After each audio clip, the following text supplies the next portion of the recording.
Hi, I'm Chef Ben with Expert Village. All right, welcome back, and we're going to be talking about chicken pot pie today.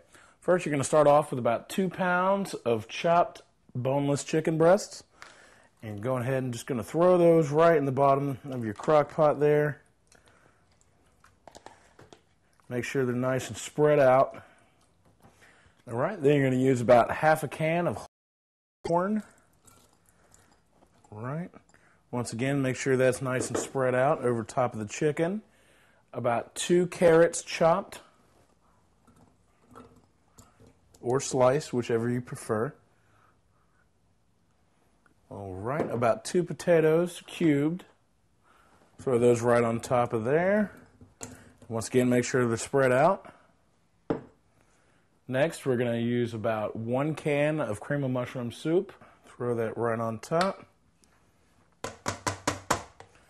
All right, after that, you're going to need about 1 to 2 cups of chicken broth. I've gone with 2 cups today.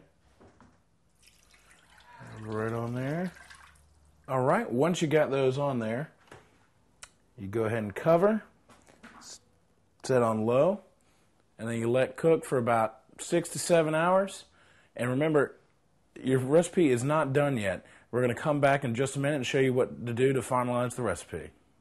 All right, now that our chicken pot pie is almost done, we're going to go ahead and take the cover off and throw 1 can of biscuits right on top of the chicken and the vegetables. Man, that smells really good. Throw that right on top of there. And let's see. Right. Put the cover back on. Let them cook for about another hour. Let the biscuits cook. All right. Put it back on low.